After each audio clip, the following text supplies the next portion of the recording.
ఓం శ్రీ గురుభ్యో నమ. శ్రీ లలిత త్రిశతి. ఈరోజు నామము ఈ3. అంటే ఈ వ్యాకరణ ఇది మామూలుగా చెప్పాలి అంటే ఒక పట్టణ ఈ నామం గురించి చెప్తే అర్థం కొత్తగా ఉన్నవాళ్ళు తర్వాత వాళ్ళందరూ అర్థం చేసుకోలేరు. ఇది వచ్చేసి ఈ వ్యాకరణం పరంగా మనం చెప్పుకుంటే అర్థమవుతుంది. కామ్యము, ఏ కోరికైనా కలిగించే గుణము ఉన్నటువంటిది. ఈష్టే అంటారు వ్యాకరణ నిరుక్తలు. అంటే ఈశ్వర తత్వం కలిగింది. ఎంతసేపు శృతులు ఏం చెబుతున్నాయి? నీలో ఇందాక లలిత సహస్రనామాలు చెప్పినా, ఈ నామంలో చెప్పి ఏది చెప్పినా జ్ఞానం పెరిగితేనే అన్ని సమస్యలు తీరుతాయి. ఈ నామరూపు దేవత యొక్క లక్షణము శంకరుల పరంగా నడిచే దేవుడు అంటారు ఆయన్ని, శంకరాచార్యులు. ఆయన పరంగా చెప్పాలంటే ఈ నామరూప దేవత వివరణ అద్వైతముగా భావద్వైతమని అంటారు. భావద్వైతం అంటే ఏంటంటే బట్ట అనేది దారాలతో నేసినదే అయినట్టు కనిపించేది ప్రతిదీ బట్టకు దారములాగా కారణం మాత్రమే అవుతుంది. బట్టకు దారాలకు తేడా లేనట్లే ఎదురుగా కనిపించే దాని కారణానికి తేడా ఉండదు. అర్థం కాలేదా? దారాలు లేకపోతే బట్టే లేదు కదా, నీళ్లు లేకపోతే అలలే ఉండవు కదా. ఈ విశ్వ సృష్టి అనబడే బట్ట అంటే క్లాత్, మీరు వేరేగా భూతపదం కాదు. బట్ట అంటే ప్రాచీన భాషలో క్లాత్ అంటే అర్థమవుతుంది అందరికీ. బ్రహ్మము అనబడే దారాలతో ఏర్పడింది. అర్థమైందండి? అర్థం ఇంకా అవ్వలేదంటే సృష్టి పరబ్రహ్మము, ఈ జగత్తు పరబ్రహ్మము.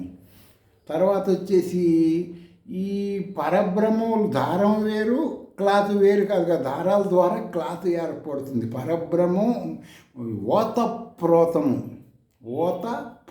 అంటారు. అంటే ఏంటండి ఓతప్రోతం అని ఎప్పుడు వింటలేదు ఇలాంటివి. అంటే ఇప్పుడు ఈ చేనేత పని వాళ్ళకి వీటి గురించి ఉంటుంది. ఇప్పుడు నేత నేసేటప్పుడు అడ్డదారం నిలువు దారం ఉంటుంది కదా, దాన్ని ఓతప్రోతం అంటారు. విడదీయటానికి కుదరదు అవి.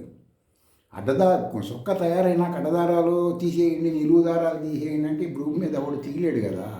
ఆ విధంగా బ్రహ్మం వేరు, జీవుడు వేరు కాదు. ఓతప్రోతమై ఉంటాడు, పడుగు పేకలాగా. ఇది భావపరంగా అంటే ఏంటి? ఆలోచన పరంగా అద్వైతముగా మంత్రం చేసేటప్పుడు లలితాసనం చదువుతున్నాం, అంగన్యాస కరన్యాసాలతో చేసేటప్పుడు ఆ విధంగా ఉంటుందన్నమాట. చేస్తే నీకు ఆ ఫీలింగ్స్ వచ్చేస్తాయి. నేనే మంత్ర దేవత అని న్యాసం చేయగానే వచ్చేస్తుంది.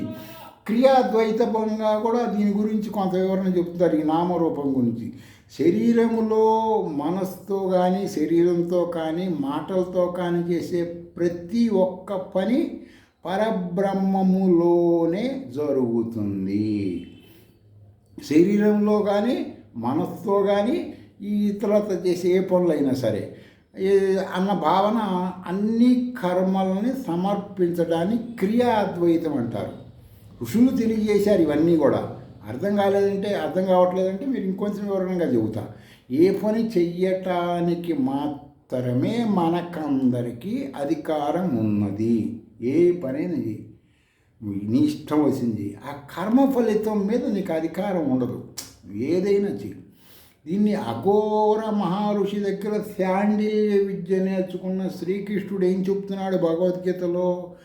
కర్మణ్యవాది కారస్తే మా ఫలేషు కదాచన. ఏమంటున్నాడు? ఏ కర్మని చేయండి, ఆ కర్మ తగ్గ ఫలితం ఫిక్స్ మీకు. మీరు ఏ పని చేసినా కర్మ మంత్రసారం చేశాడు, నా పని అవ్వట్లేదే, నా పని అనుకోవద్దు. మీరు ఖచ్చితంగా మీకు ఆ కర్మ ఫలితం వస్తుంది. ఇది విశ్వ నియమము. అర్థమైందండి? మనం ఇక్కడ రాజ్యాంగం రాసుకుంటున్నాము, దాని ప్రకారం ఇక్కడ ఎవడైనా పని చేస్తాడు. కోర్టులోకి వెళ్ళినా ఎక్కడికైనా రాజ్యాంగాన్ని బట్టే ఉంటుంది. ఎక్కడికైనా వెళ్ళినా సరే దాన్ని ఉల్లంఘించి ఎవడన్నా ఆ జ్ఞానం తెలిసిన వాడి దగ్గర అసలు ఉల్లంఘించాడు ఎవడు కూడా.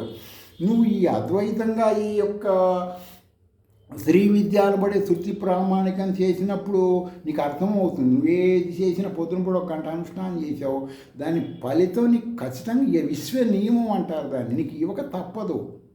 అయితే ఆ ఇచ్చి పుచ్చుకునే సందర్భాల్లో కొన్ని మంచి చెడ్డలు లాభ నష్టాలు అది ఏవో ఉంటాయి.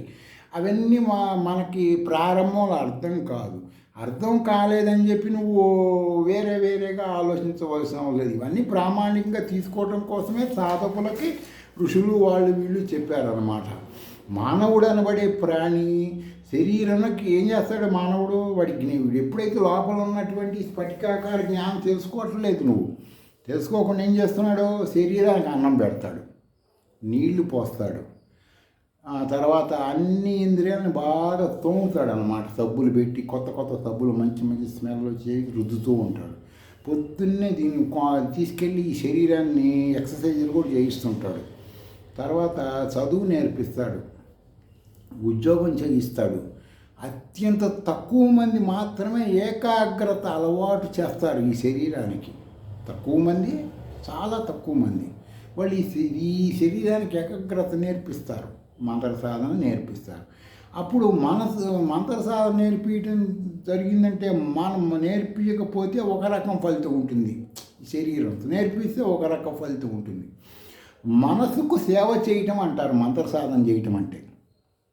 మంత్ర సాధన చేయటం అంటే లోపల ఉన్న మనసుకి నువ్వు సేవ చేయటం మొదలుపెట్టావు.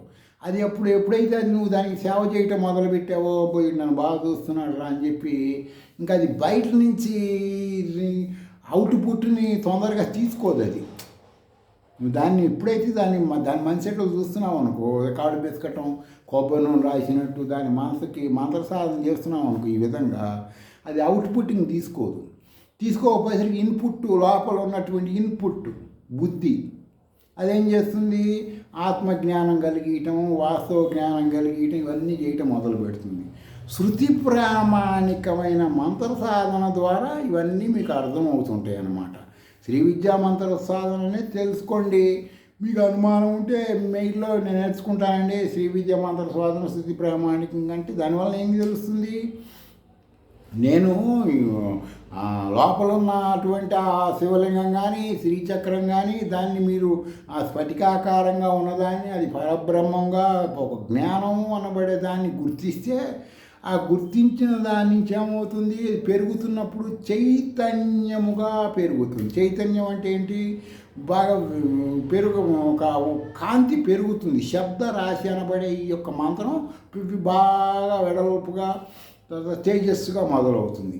అందుకని ఏ ఆధ్యాత్మిక కర్మ చేసినా సర్వం ఇప్పుడు కొన్ని మంత్రాలు నేర్పిస్తారు కదా గురు పరంపరలో, శాస్త్రపరంగా శ్రీ విద్యా గురువులు ఎవరు కూడా వాళ్ళని కొత్త వినయ విధేయతలతో నేర్చుకోమని చెబుతుంది శాస్త్రం. ఎందుకనంటే ఇప్పుడు దేశమాన కాలమాన పసిని బట్టి తెలుసుకోరు.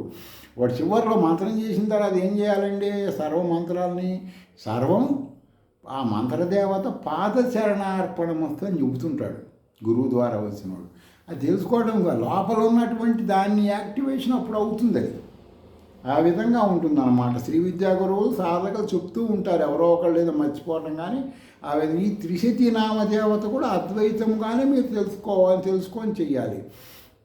అప్పుడు మంచి ఉత్తమమైన ఫలితాలు వస్తాయి. స్వస్తి.